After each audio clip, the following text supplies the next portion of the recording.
11 अप्रैल को शाम 5 बजे 34 वर्षों से मुजफ्फरपुर कोर्ट में वकालत करने वाले संजय सिन्हा ने वित्तीय अनियमितता, भ्रष्टाचार और अधिवक्ताओं के भलाई को लेकर मुजफ्फरपुर बार एसोसिएशन के महासचिव पद के चुनाव लड़ेंगे। मुजफ्फरपुर कोर्ट में विगत 34 वर्षों से वकालती करने वाले अधिवक्ता संजय कुमार सिन्हा ने मुजफ्फरपुर बार एसोसिएशन के 9 मई को होने वाले आम चुनाव में महासचिव पद के लिए नामांकन करेंगे। प्रेस कॉन्फ्रेंस कर संजय कुमार सिन्हा ने बताया कि मुजफ्फरपुर बार एसोसिएशन में पूर्व महासचिव सचिदानंद सिन्हा के द्वारा काफ़ी वित्तीय अनियमितता की गई, पर महासचिव अपने कार्यकाल में लाखों में वित्तीय अनियमितता किए हैं। उसके बाद एडहॉक कमेटी के कार्यकाल में भी उनके द्वारा वित्तीय अनियमितता की गई है। भ्रष्टाचार भी काफ़ी व्याप्त है और वकीलों की भलाई की दिशा में काम नहीं किया गया है। साथ ही आम चुनाव को भी रोक के रखा गया था। इन्हीं मुद्दों को लेकर और बाढ़ को एक मर्यादित रूप कायम करने के लिए मैं महासचिव पद के लिए 24 अप्रैल को नामांकन करूंगा। प्रेस कॉन्फ्रेंस में काफ़ी संख्या में कई बड़ी अधिवक्ता एवं युवा अधिवक्ता शामिल रहे। संजय कुमार सिन्हा, अधिवक्ता, पूर्व ऑडिटर, जिला बार एसोसिएशन। जिला बार एसोसिएशन मुजफ्फरपुर के 2025-27 के चुनाव में महासचिव पद पर 34 वर्ष के वकालत जीवन में पहली बार अपनी दावेदारी पेश कर रहा हूँ। अभी हमारा बार में लोकतंत्र खत्म हो चुका था। अधिनायकवाद के विरुद्ध और आय व्यय में पारदर्शिता और लोकतंत्र स्थापना के मुद्दे पर मैं अपने मित्रों, सहयोगियों और समर्थकों के कहने पर मैं अब इस बार अपनी दावेदारी पेश कर रहा हूं। 24-25 को नामांकन होना है। मैं अपना नामांकन 24 अप्रैल को 11 बजे जिला बार लाइब्रेरी कार्यालय में करूंगा।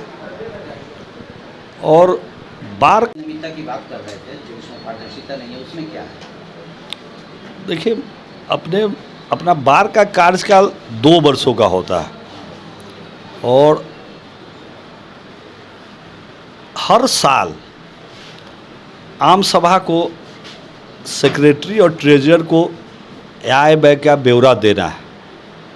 परंतु जो पिछला जो कमेटी था श्री सचिदानंद सिंह और राम बाबू ठाकुर जी के नेतृत्व वाले, उसने एक तो समय पर चुनाव नहीं कराया और 2 साल और 5 महीना तक आम सभा को आय व्यय का ब्यौरा नहीं दिया।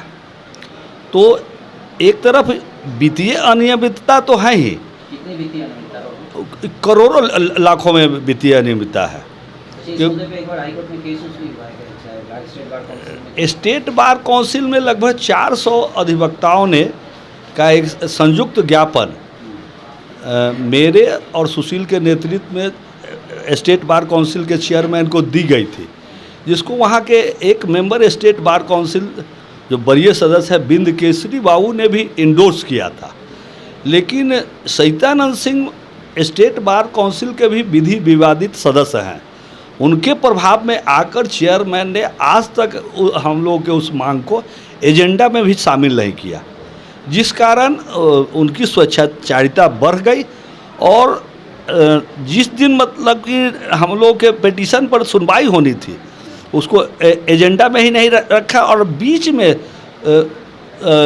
यहाँ की कमेटी को भंग कर सविता सिंह के ही लोगों का एडहॉक कमेटी 29 सदस्यीय बना दिया गया।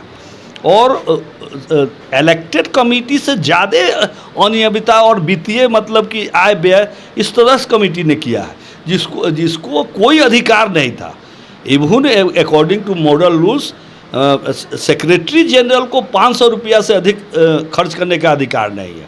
और यहाँ जानबूझकर एग्जीक्यूटिव कमेटी को और जनरल बॉडी को दंतविहीन बना दिया गया और बार के पदाधिकारियों का काम केवल जज का चमचागिरी, बूट पालिश, तेल मालिश करना है अपने निजी लाभ के लिए। मेंबर और बार के हित में एक कार्य भी लोग अगर बता देवे तो मैं अपनी दावेदारी वापस कर लूँगा।